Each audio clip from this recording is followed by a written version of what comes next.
خلافت عثمانیہ کا اصل بانی ارطغرل غازی کا پوتا اور عثمان غازی کا بیٹا اورحان تھا۔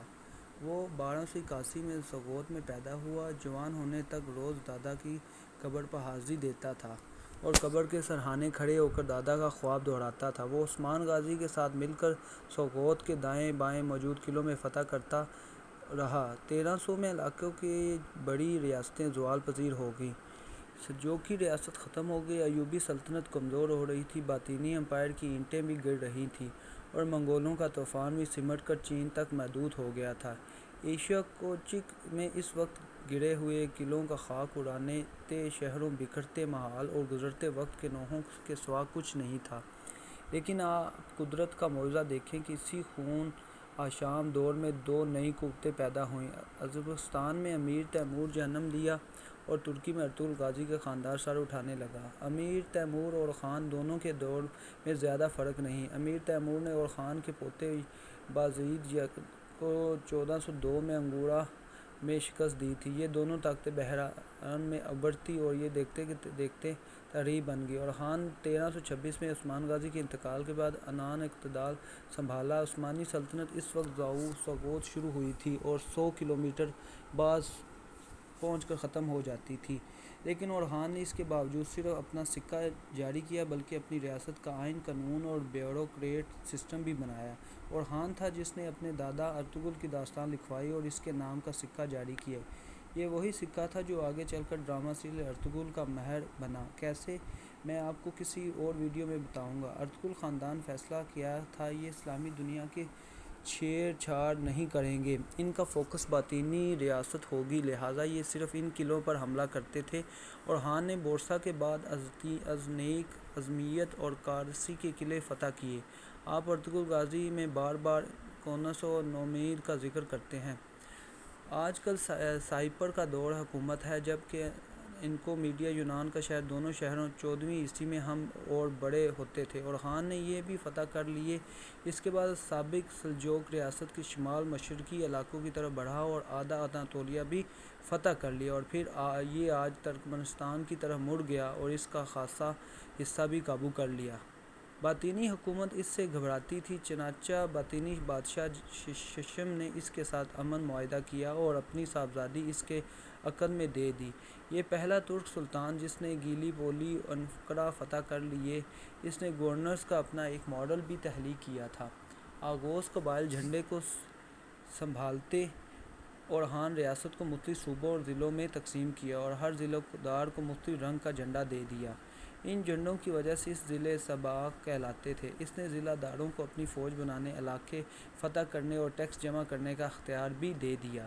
اس حکمت عمل کی وجہ سے فوج بھی مضبوط ہو گئی اور عوام بھی خوشحال ہو گئی۔ اس نے بے شمار مسجدیں، مدارس اور کارواں سرائے بنوائے اور ایشیا کوچک کا پہلا حکمران تھا جس نے بورسا میں یونیورسٹی بنائی تھی۔ اورخان کے بعد اس کا بیٹا مراد اول سلطان بنا اور اس نے سلطنت عثمانیہ کو حقیقی سلطنت عثمانیہ بنا دیا۔ مراد 30 سال حکمران رہا اور ان 30 برسوں میں 24 سال میدان جنگ میں رہا۔ اس کا ریکارڈ تھا کہ اس نے کوئی جنگ نہیں ہاری تھی۔ اس نے بلغاریہ، سربیا اور مقدونیہ فتح کر لیے۔ اس کے بعد آخری جنگ کو سوڈ میں ہوئی تھی اور پورے یورپ کی فوجیں اکٹھی ہو کر اس کے مقابلے کے لیے میدان میں اتری تھیں، لیکن اس نے مشترکہ فوج کو بھی خاک چٹا دی۔ 1379 میں سوات کی جنگ کے دوران زخمی ہو کر انتقال کر گیا۔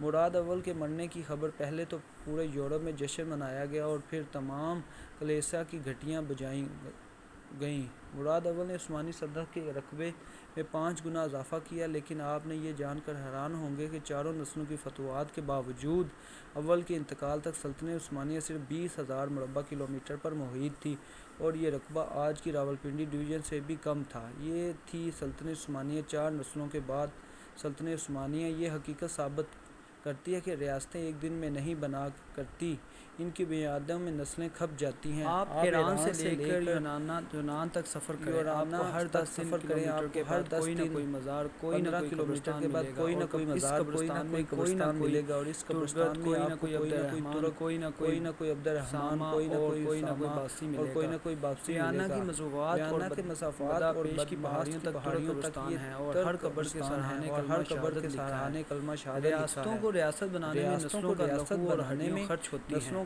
اور پھر کہیں جا کر ریاستیں سر اٹھاتی ہیں، پھر کہیں جا کر ان کے جھنڈے اقوام عالم کے درمیان لہراتے ہیں۔ خلافت عثمانیہ کی رگوں میں بھی ارطغرل کی 18 نسلوں اور 36 سلطانوں کا لہو شامل ہوا، اور پھر کہیں جا کر ارطغرل آج کی نسل تک پہنچا، پھر کہیں جا کر دنیا نے تسلیم کیا ترک صرف ترک ہوتے ہیں۔